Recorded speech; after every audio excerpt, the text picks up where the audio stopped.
അവനാണ് സാക്ഷാൽ ഈശ്വരൻ. ഇത് ഖുർആൻ ഉദ്ധരിച്ചതല്ല.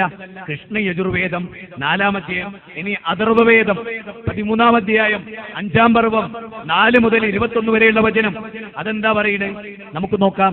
എന്തൊക്കെയാ പഠിപ്പിക്കുന്നത് നമുക്ക് പരിശോധിക്കാം. ഒരു കേട്ടോളൂ, ഒരു വാചകം കേട്ടോളൂ. ഈ ദൈവത്തെ ഏകനായി അറിയുന്നവർ സത്യം മനസ്സിലാക്കി. എങ്ങനെ? ഏകനായ ദൈവത്തെ അറിഞ്ഞാൽ അവനാണ് സത്യത്തിലെത്തിയത്. അവനാ സത്യത്തിലെത്തിയത്. അല്ലാതെ ഒന്നിലധികം ദൈവമുണ്ട്, അതിനൊക്കെ ആരാധിച്ചാൽ സ്വർഗത്തിലെത്തും എന്ന വിശ്വാസം മതം പഠിപ്പിച്ചല്ല. അത് പൗരോഹിത്യത്തിൻ്റെതാണ്, അത് യുക്തിയുടേതാണ്. ഇതാണ് ഞാൻ പറയുന്നത്. എന്ത്? അഥർവവേദത്തിൽ നിന്നാണ് ഞാൻ ഉദ്ധരിക്കുന്നത്. ഈ ദൈവത്തെ ഏകനായി അറിയുന്നവർ സത്യം മനസ്സിലാക്കി. ഖുർആൻ പറയുന്നതോ ഫഅലം അന്നഹു ലാ ഇലാഹ ഇല്ലല്ലാഹ്, അല്ലാഹുവല്ലാതെ ആരാധനക്കർഹനില്ല എന്ന അറിവാണ് ഏറ്റവും വലിയ അറിവ്. അവനാണ് അറിവുള്ളവൻ, അവനാണ് സത്യത്തിലെത്തിയത്. അപ്പൊ ദൈവം ഒന്നേ ഉള്ളൂ എന്നതാണ് അറിവ്. അതാണ് അവനാണ് അറിഞ്ഞവൻ, അതാണ് അറിവ്, അതാണ് വിജ്ഞാനം, അതാണ് വേദം. അല്ലാതെ കാണുന്നതൊക്കെ ദൈവമാണ് എന്നത് വേദത്തിലുള്ളതല്ല. കേട്ടോളൂ, ഈ ദൈവത്തെ ഏകനായി അറിയുന്നവൻ സത്യം മനസ്സിലാക്കിയിരിക്കുന്നു. അവൻ 2 എന്നോ 3 എന്നോ 4 എന്നോ 5 എന്നോ 6 എന്നോ 7 എന്നോ 8 എന്നോ 9 എന്നോ 10 എന്നോ വേദം പറയുന്ന വാചകം പറയുന്നത് 10 എന്നോ വിളിക്കപ്പെടുന്നില്ല. ശ്വസിക്കുന്നതും ശ്വസിക്കാത്തതുമായ സകലതിനെയും അവൻ നിരീക്ഷണം നടത്തിക്കൊണ്ടിരിക്കുന്നു. ഉന്നത ശക്തി ഉൾക്കൊള്ളുന്ന അവൻ ഏകനാണ്, ഏകൻ മാത്രമാണ്. എല്ലാവിധ ദൈവീക ശക്തികളും അവനിൽ കേന്ദ്രീകരിച്ച് ഐക്യപ്പെട്ടിരിക്കുന്നു. അഥർവവേദം 13-ാം അധ്യായം 5-ാം പർവ്വം നിങ്ങൾ പരിശോധിച്ചു നോക്ക്. 14 മുതൽ 21 വരെയുള്ള വചനം. ഇനി പറയൂ, ഇങ്ങനെയുള്ള ഒരു ദൈവത്തെ അഥർവവേദം പരിചയപ്പെടുത്തി ഈ സാക്ഷാൽ ഏക ദൈവത്തെ ആരാധിച്ചിട്ടുണ്ടോ? അതാണ് ഖുർആനിലുള്ളത്, അതാണ് സുന്നത്ത്. ഇനി കേട്ടോ, സമീശ്വരാണം പരമം മഹേശ്വരം താം ദേവദാനാം പരമം ച ദൈവതം പതിം പതിന പരമം പരസ്താത് വിധാമദേവം ഭുവനേശമേദ്യം ഹിരണ്യഗർഭഃ സമവർത്തദാഗ്രേ ഭൂതസ്യ ജാതപതിരേക ആസീത് സദാദാന പൃഥിവ്യൂം ദ്യാമു ദേവായ കശ്മൈ ദേവായ അഭിശാവിജേ മാം യക്ഷുഷാന പശ്യതി യേന ചക്ഷുംഷി പശ്യതി തദേവ ബ്രഹ്മത്വം വിദ്ധി നേതം യതിതമുപാസതേ യശ്രോത്രേണ ന ശൃണോതി ശ്രോത്രമിദം ശ്രുതം തദേവ ബ്രഹ്മത്വം വിദ്ധി നേതം യതിതമുപാസതേ. ഇതൊക്കെ ഉപനിഷത്തുക്കളിലെ വേദങ്ങളിലെ ഏകദൈവാരാധന പറയുന്ന വചനങ്ങളാണ്. ഇനി അഥർവവേദത്തിൽ അഥർവവേദം വീണ്ടും പറയുന്ന ഒരു കാര്യം, അവൻ ഏകനായി തന്നെ എന്നെന്നും നിലനിൽക്കുന്നവനാണെന്ന് നീ വിശ്വസിക്കുക. രണ്ടാമതൊരു ദൈവമില്ല. അഥർവവേദം 13-ാം അധ്യായം 5-ാമത്തെ പർവ്വം 22-ാമത്തെ വചനം. എത്ര ക്ലിയറാണ്! ഈ ദൈവത്തെയാണ് വേദഗ്രന്ഥം പഠിപ്പിച്ച്. യേശുക്രിസ്തുവിനോട് ചോദിച്ചു, ഗുരു, യഥാർത്ഥത്തിൽ എന്താണ് ഏറ്റവും വലിയ കൽപ്പന, ഏറ്റവും സുപ്രധാനമായ കൽപ്പന എന്താണ്? യേശുക്രിസ്തു പറയണ കേട്ടോളൂ. മാർക്കോസിന്റെ 12-ാം അധ്യായം 29-ാമത്തെ വചനം, മത്തായിയുടെ സുവിശേഷം 7-ാം അധ്യായം 21-ാമത്തെ വചനം, യോഹന്നാൻ സുവിശേഷം 6-ാം അധ്യായം 4-ാമത്തെ വചനം, പുറപ്പാടിലെ 20-ാം അധ്യായം 1 മുതൽ 6 വരെയുള്ള വചനം, സങ്കീർത്തന പുസ്തകം 148-ാം അധ്യായം 1 മുതൽ 6 വരെയുള്ള വചനം, ആവർത്തന പുസ്തകം 4-ാം അധ്യായം 17-ാമത്തെ വചനം. ശുദ്ധമായ ഏകദൈവാരാധന പഠിപ്പിക്കുന്നത്. യേശുക്രിസ്തു പറയുന്നെന്താ? ഇസ്രായേലേ കേട്ടാലും നമ്മുടെ ദൈവമായ കർത്താവ്, ഏക കർത്താവ്, അവനെ പൂർണ്ണ ഹൃദയത്തോടെ, പൂർണ്ണ ആത്മാവോടെ, പൂർണ്ണ മനസ്സോടെ ആരാധിക്കുക. ഇതാ ഖുർആൻ ലോകത്തോട് പറഞ്ഞു. ഒറ്റ ദൈവം, ഒരൊറ്റ ജനത, ഒരു ജാതി, ഒരു മതം, ഒരു ദൈവം മനുഷ്യന് എന്നാ പറഞ്ഞു അല്ലേ? ഋഗ്വേദത്തിന്റെ 10-ാം മണ്ഡലം 121-ാമത്തെ സൂക്ത് 1-ാമത്തെ ഋക്ക്. ഋഗ്വേദം 10 മണ്ഡലങ്ങളാണ്. 10 മണ്ഡലങ്ങളിൽ ഋഗ്വേദത്തിന്റെ 10-ാം മണ്ഡലം 121-ാമത്തെ സൂക്തം 1-ാമത്തെ ഋക്കിൽ പറയുന്നത്, ഹിരണ്യഗർഭഃ സമവർത്തദാഗ്രേ ഭൂതസ്യ ജാതപതിരേക ആസീത് സദാദാര പൃഥിവ്യൂം ദ്യാമു ദേവായ കശ്മൈ ദേവായ അഭിശാവിതേ മാം. ആ ദൈവം ലോകത്തെ പടക്കുന്നതിനു മുമ്പേ ഉള്ളവന്, ഈ സർവ്വലോകങ്ങളെയും പടച്ച ഹിരണ്യഗർഭൻ അവനെയാണ് സകല വസ്തുക്കളും ആശ്രയിക്കുന്നത്. അവൻ ആരുടെയും ആശ്രയമില്ലാത്തവനാണ്. അവനാണ് സ്വർഗത്തെ അതത് സ്ഥാനത്ത് സ്ഥാപിച്ചത്. ഭൂമിയെയും സ്വർഗത്തെയും അതത് സ്ഥാനത്ത് സ്ഥാപിച്ച അവൻ സർവശക്തനാകുന്നു. അവനെ ആശ്രയിച്ചാണ് ലോകം നിലനിൽക്കുന്നത്.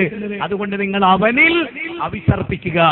അപ്പം ഞാൻ നിങ്ങളോട് ചോദിക്കുകയാണ്, ഒരു ചിങ്ങമാസത്തിലെ അർദ്ധരാത്രിയിൽ ദേവകിയുടെ 8ാമത്തെ പുത്രനായി ശ്രീകൃഷ്ണൻ ജനിച്ചു എന്ന് പറഞ്ഞാൽ അതിന് അർത്ഥം എന്താ?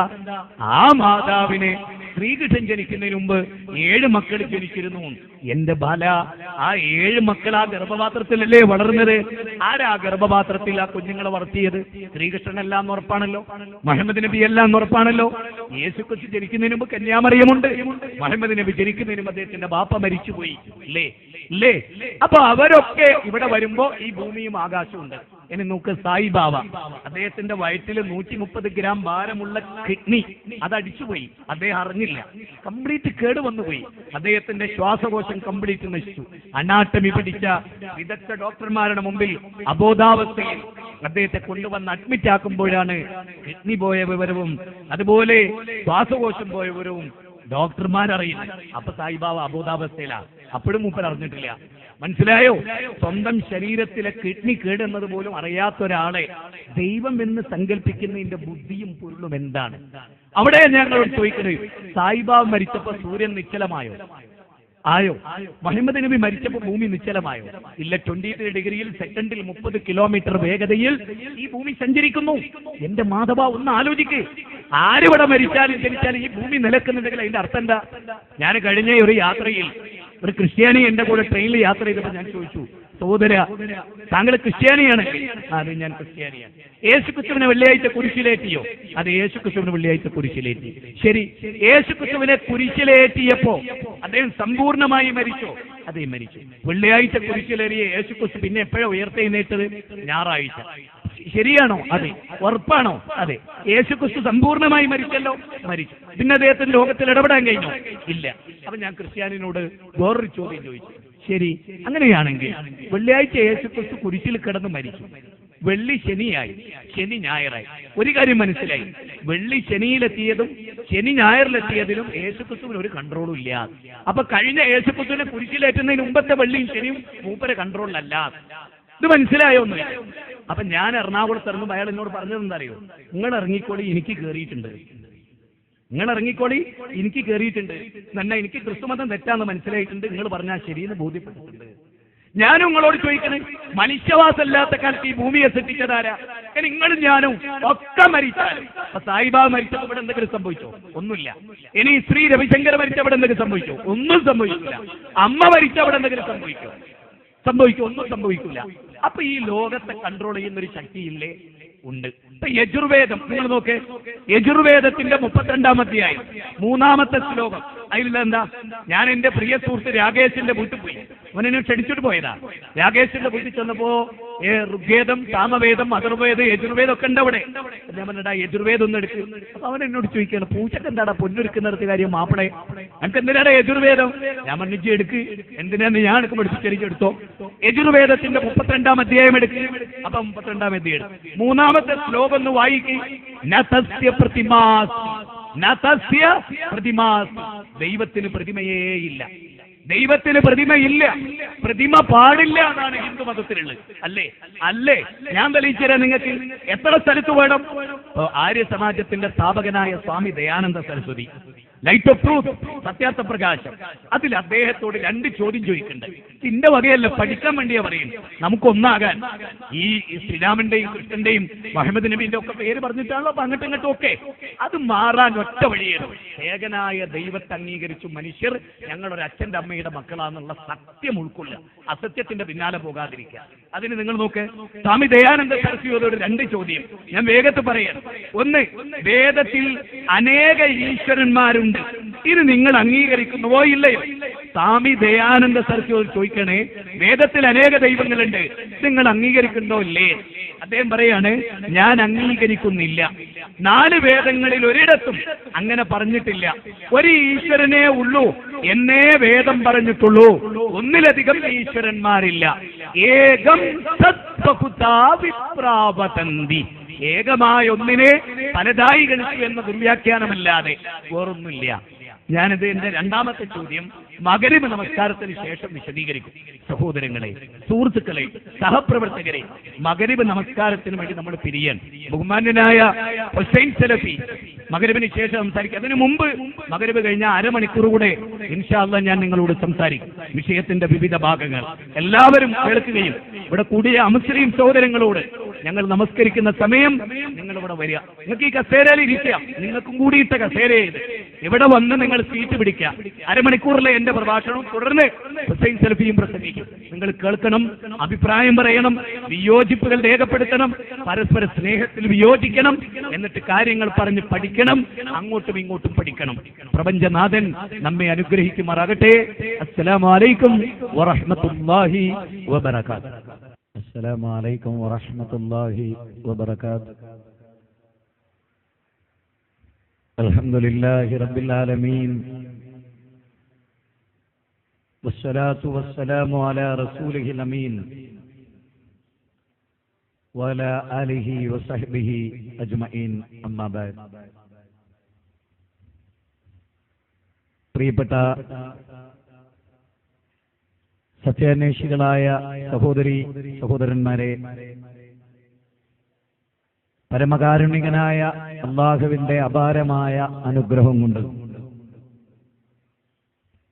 മഗ്‌രിബ് നമസ്കാരം കഴിഞ്ഞ്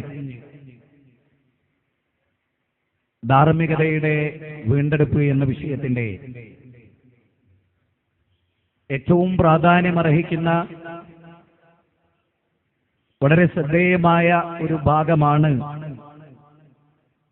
സകല മനുഷ്യരോടുമായി ഞാനിവിടെ സംസാരിച്ചത്.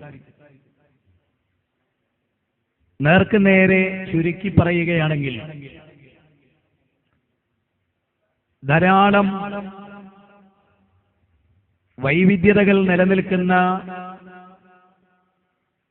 ഈശ്വര ആരാധനയാണ് ഈ മണ്ണിൽ നടന്നുകൊണ്ടിരിക്കുന്നത്. ആർക്കും ഏത് ശക്തിയെയും ആരാധിക്കാനുള്ള അവകാശം ഈ രാജ്യത്തിന്റെ ഭരണഘടന നൽകിയിട്ടുണ്ട്. ആ അഭിപ്രായത്തോടോ ആ സ്വാതന്ത്ര്യത്തോടോ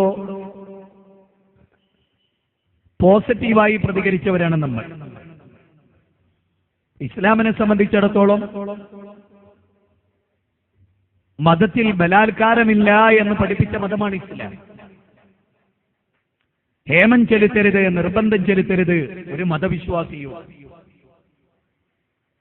ശരി ഇന്നതാണ്, തെറ്റിന്നതാണ്, ധർമാധർമ്മം ഇന്നതാണ് എന്ന് പറയുകയല്ലാതെ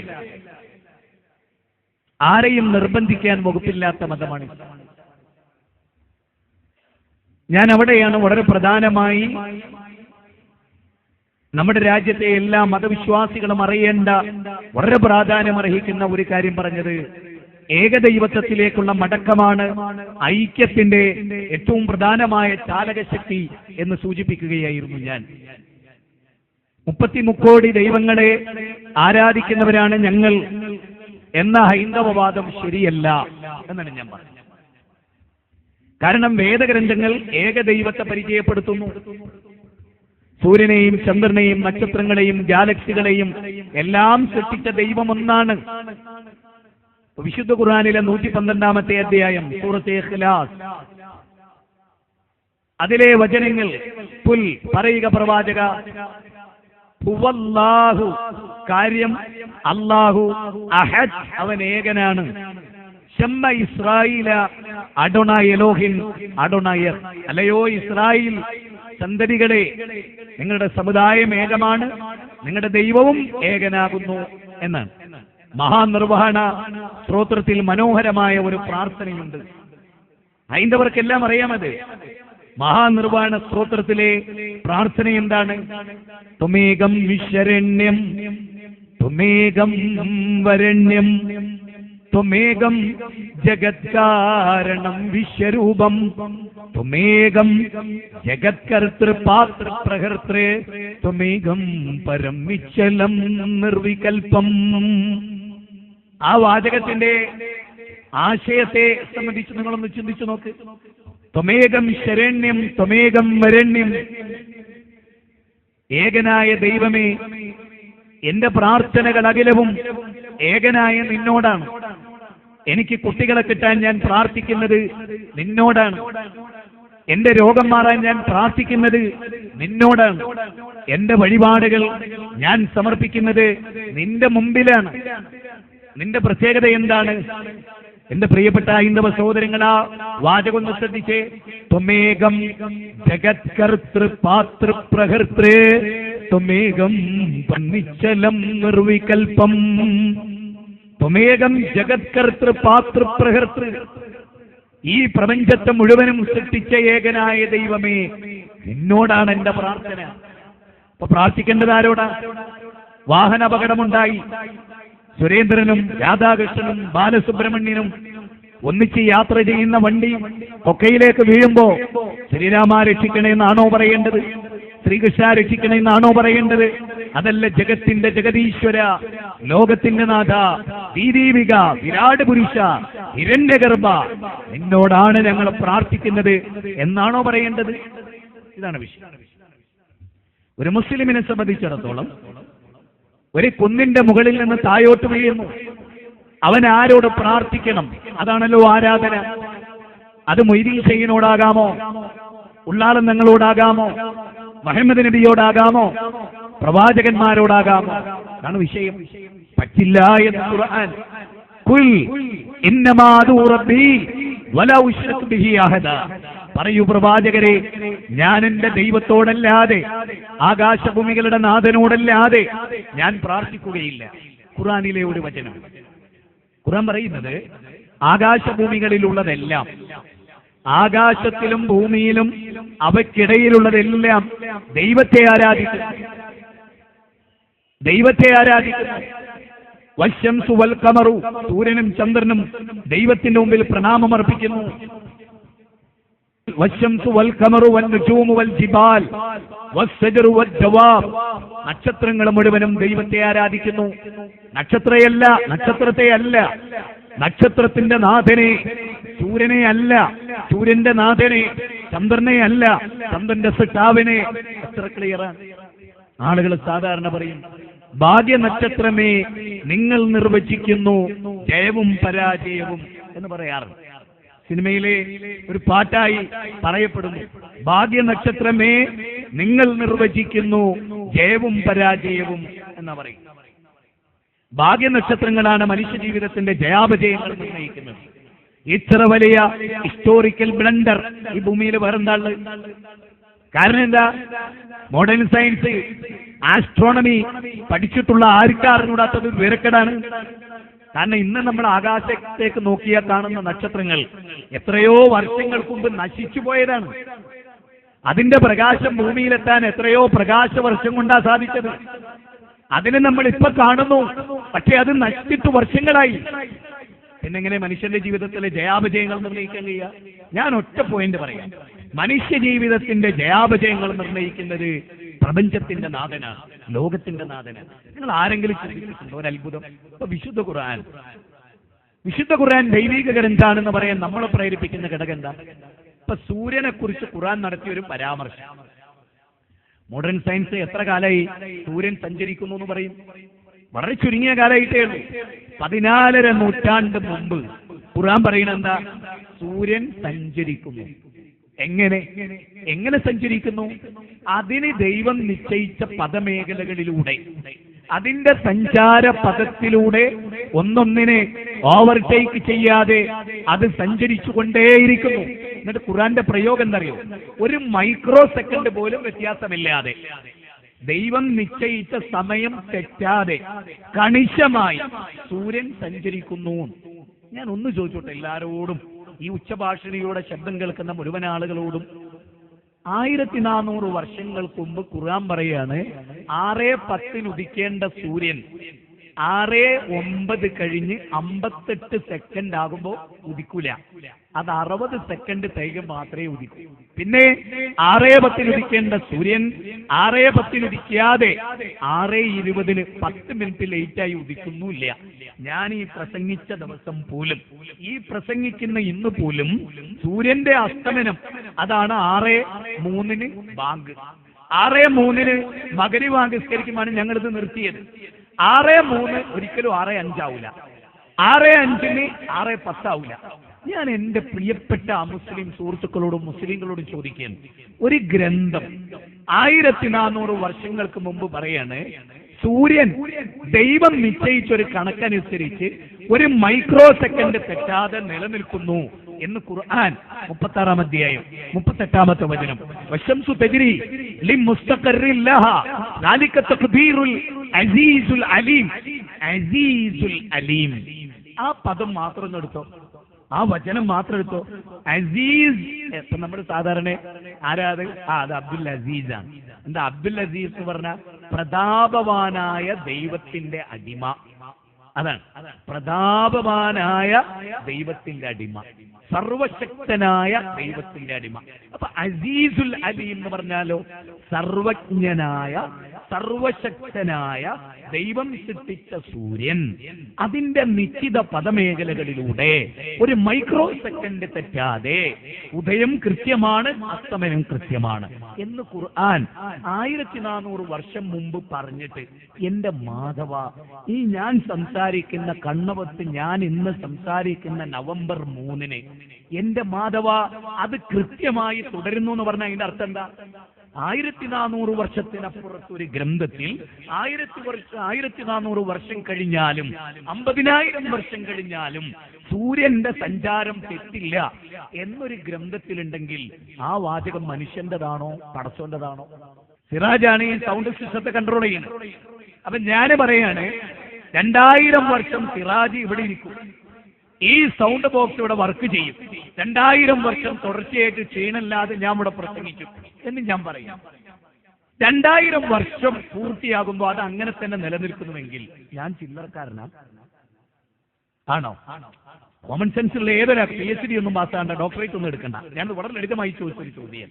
അതായത് 2000 വർഷം സിറാജ് ഇവിടെ സൗണ്ട് സിസ്റ്റം ഓപ്പറേറ്റ് ചെയ്യുമെന്നും ഞാനിവിടെ പ്രസംഗിക്കുമെന്നും ഈ മോണിറ്റർ ഒരേ സ്വരത്തിൽ വർക്ക് ചെയ്യുമെന്നും ഈ സ്പീച്ചിങ് സ്റ്റാൻഡ് ഇതുപോലെ നിലനിൽക്കുമെന്നും നിങ്ങളുടെ സദസ്സ് 2000 വർഷം ഇങ്ങനെ നോക്കി നിൽക്കുമെന്നും ഞാൻ പറയാം. ഒരു വ്യത്യാസമില്ലാതെ ഇത് തുടരുക. ഇവിടെ ഭൂകമ്പമില്ല, സുനാമില്ല, മഴയില്ല, ഒന്നുമില്ല, അതിങ്ങനെ നിലക്കുക. എങ്കിൽ ഞാൻ ചില്ലറക്കാരനാ ആണോ? സൂര്യൻ മാത്രമല്ല, ഖുർആൻ അടുത്ത വാചകത്തിൽ പറയുന്നത് വൽ ഖമറു ഖദ്ദർനാഹു മനാസില. ചന്ദ്രനുമുണ്ട് ചില വിദൃക്ഷയങ്ങൾ ചന്ദ്രനുമുണ്ട്. അത് അതിന്റെ ഭ്രമണമണ്ഡലങ്ങളിൽ ഒരു മൈക്രോ സെക്കൻഡ് വ്യത്യാസമില്ലാതെ കൃത്യമായി സഞ്ചരിച്ചു കൊണ്ടിരിക്കുന്നു, ഒന്നൊന്നിനെ ഓവർടേക്ക് ചെയ്യാതെ.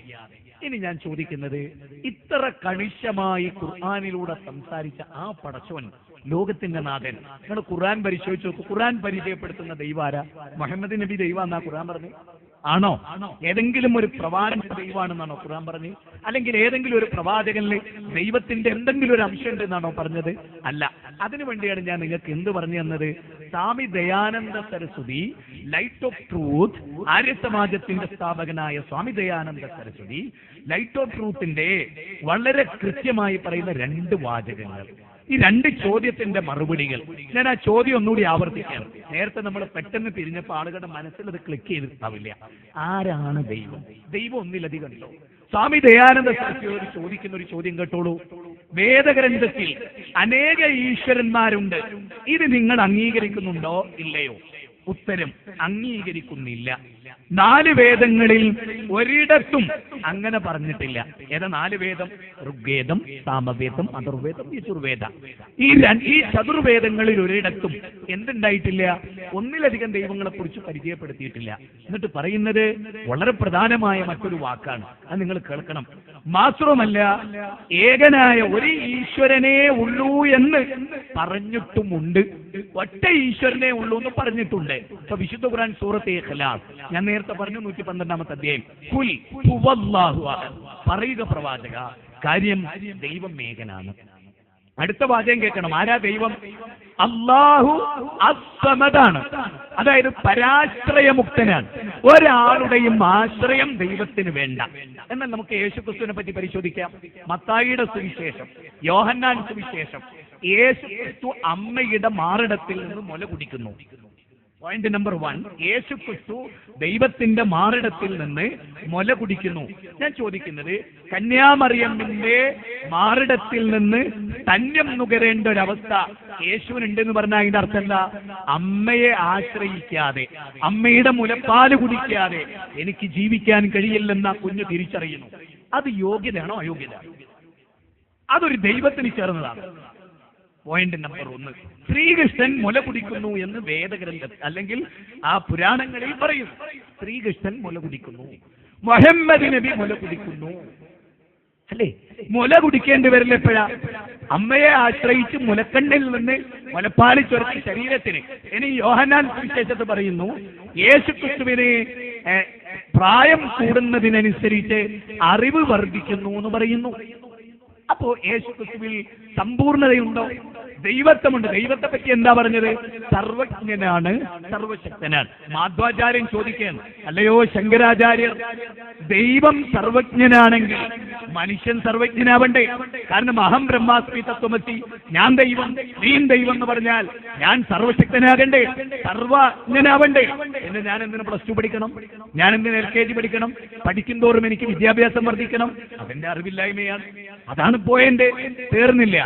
ശംഭുകവധം, ഉത്തരരാമായണം 3-ാം അധ്യായത്തിലെ ശംഭുകവധം പറയുന്നത് എന്താ പറയുന്നത്? ശംഭുകവധവുമായി ബന്ധപ്പെട്ട് അകാല മരണം ബ്രാഹ്മണന് രാമകാലഘട്ടത്തിൽ ഉണ്ടാകാൻ പാടില്ല എന്ന. ശ്രീരാമന്റെ കാലഘട്ടത്തിൽ അകാല മരണം ബ്രാഹ്മണന് ഉണ്ടാകാൻ പാടില്ല. പക്ഷെ ബ്രാഹ്മണപുത്രൻ അകാല മരണം പ്രാപിച്ചു. അപ്പൊ ബ്രാഹ്മണപുത്രന്റെ അച്ഛൻ ശ്രീരാമന്റെ അടുത്ത് കൊണ്ടുവന്നതാ അകാല മരണം സംഭവിച്ചിരിക്കുന്നു എന്ന് അരുതായികകൾ ഉണ്ടായിരിക്കുന്നു. അപ്പൊ ശ്രീരാമൻ ചോദിക്കാൻ, എന്തപ്പതിന്റെ കാരണം?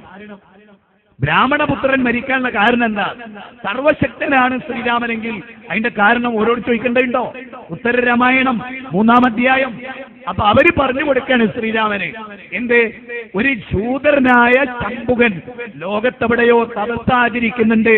അക്കാരണം കൊണ്ടാണ് പുഷ്പക വിമാനത്തിലേറി ശ്രീരാമൻ ലോകം മുഴുവനും ചുറ്റി സഞ്ചരിച്ചപ്പോ ശംഭുകൻ തലകീയായി തല തായോട്ട് വെച്ച് കാലുമേലോട്ടാക്കി തപസ്സാചരിക്കുന്നത് കണ്ട് ആ ശംഭുകന്റെ തലയറിയുന്ന ബ്രാഹ്മണ സമ്പത്ത് നൽകുന്ന രാമനെ അവതരിപ്പിക്കുമ്പോഴും അവിടെ സർവശക്തന്റെ ഗുണമല്ല, മറിച്ച് മനുഷ്യത്വത്തിന്റെയോ അല്ലെങ്കിൽ ഭാവനയുടെയോ ഒരു കഥാപാത്രത്തെ നമ്മൾ കാണുന്നു.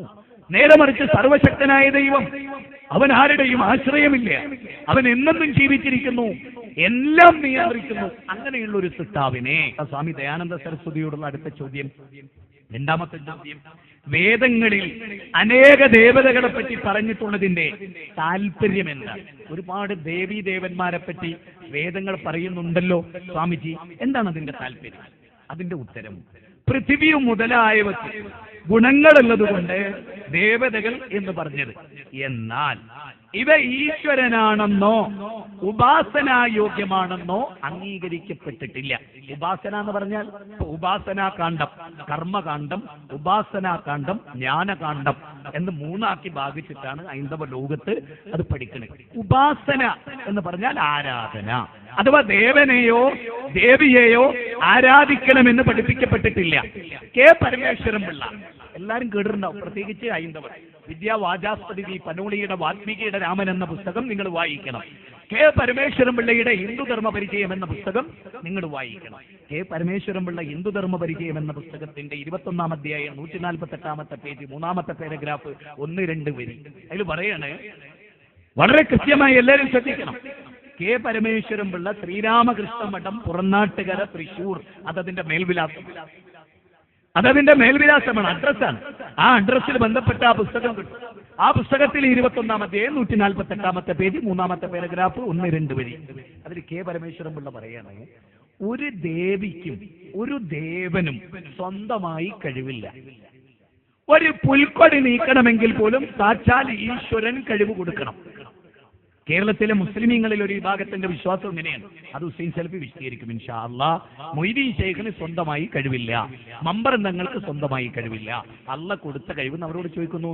കെ പരമേശ്വരൻ പിള്ള പറയുന്നു അത് തന്നെ, അബൂജഹലും പറഞ്ഞ അത് തന്നെ, ഇല്ല ശരീക്കൻ വലക്ക തംലിക്കുഹു വമാ മലക.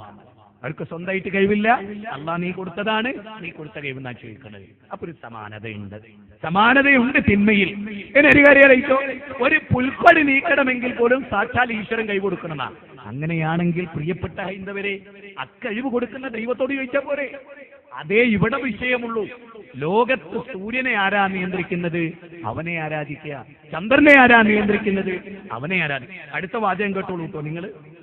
അടുത്ത വാചകം, ഈ മന്ത്രത്തിൽ തന്നെ ഏതൊരുവനിൽ സകല ദേവതകളും സ്തുതി ചെയ്യുന്നുവോ അവനെ അത്രേ അറിയേണ്ടതും ഉപാസിക്കേണ്ടതും. സർവ്വലോകങ്ങളുടെയും അതീശാധികാരിയായ സാക്ഷാൽ പ്രപഞ്ചനാഥനെ, അവനെയാണ് ആരാധിക്കേണ്ടതും ഉപാസിക്കേണ്ടതും. ദേവൻ എന്ന് കേട്ടാൽ ഈശ്വരൻ എന്ന് ഗ്രഹിക്കുന്നത് തെറ്റാണ്. ദേവൻ എന്ന് കേട്ടാൽ അത് ഈശ്വരനാണ് എന്ന് ഗ്രഹിക്കുന്നത് തെറ്റാണ്. ദേവന്മാരുടെ കൂടി ദേവനായ സർവേശ്വരനെ മഹാദേവൻ എന്നാണ് പറയുന്നത്. ഇനി കേട്ടോളി, സകല ലോകങ്ങളുടെയും അൽഹംദുലില്ലാഹി റബ്ബിൽ ആലമീൻ. ഖുർആനിലെ 1-ാം അധ്യായം 2-ാമത്തെ വചനം. അതിന്റെ അർത്ഥം എന്താണെന്നറിയോ? സർവസ്തുതികളും സർവ്വലോകങ്ങളുടെയും നാഥനായ പ്രപഞ്ചനാഥനാണ്. മോസസ് പ്രവാചകനോട് റാംസസ് രണ്ടാമൻ ചോദിച്ചു, പമൻ റബ്ബുക്കും മായ. അല്ല മൂസ, നീ ഒരു ഈശ്വരനെ പറ്റി പറയുന്നല്ലോ, ഒരു ദൈവത്തെ പറ്റി പറയുന്നല്ലോ, ഒരു പ്രപഞ്ചനാഥനെ പറ്റി പറയുന്നല്ലോ, അതാരാ? രണ്ടു നിലക്ക് മറുപടി മൂസാ നബി നൽകി. റബ്ബുസ് സമാവാതി വൽ അർദ് വമാ ബൈനഹുമാ ഇൻ കുൻതും മുഖിനീൻ. 26-ാം അധ്യായം 23-ാമത്തെ വചനം. റബ്ബുസ് സമാവാതി വൽ അർദ്. അല്ലാത്തൊരു മറുപടിയല്ല മാധവ എന്ന് ഒന്ന് ചിന്തിച്ചു നോക്കേ. ആകാശഭൂമികൾക്കിടയിലുള്ളതെല്ലാം ആരാണോ സൃഷ്ടിച്ചത് അവന് ഈശ്വരൻ. മൂസാ നബിയുടെ മറുപടി 10 കമന്റ്മെന്റ്സിലെ മറുപടി. 10 കമന്റ്മെന്റ്സിലെ മൂസാ നബിക്ക് നൽകിയ 10 കമന്റ്മെന്റ്സിലെ 1-ാമത്തെ വാചകം എന്താ? മിസ്രിൻ ദേശത്തു നിന്നും അടിമഭവനത്തിൽ നിന്നും നിന്നെ കൊണ്ടുവന്നവനായ ഞാനാകുന്നു നിന്റെ കർത്താവ്. മേലെ സ്വർഗത്തിലെങ്കിലും താഴെ ഭൂമിയിലെങ്കിലും വെള്ളത്തിനടിയെങ്കിലും ഒന്നിന്റെയും പ്രതിമ അരുത്. അവക്ക് മുമ്പിൽ നീ സാക്ഷാംഗം പ്രവർത്തിക്കരുത്. പുറപ്പാട് 20-ാം അധ്യായം 1 മുതൽ 4 വരെയുള്ള വചനം. ആവർത്തന പുസ്തകം 4-ാം അധ്യായം 17-ാമത്തെ വചനം. ആവർത്തന പുസ്തകം 4-ാം അധ്യായം 15-ാമത്തെ വചനം. ഇതിലെല്ലാം പറയുന്നത് ദൈവത്തിന് പ്രതിമയില്ല, ആ പ്രതിമകളുടെ മുമ്പിൽ നമിക്കരുത്, ഈശ്വരനെ നമിക്കുക.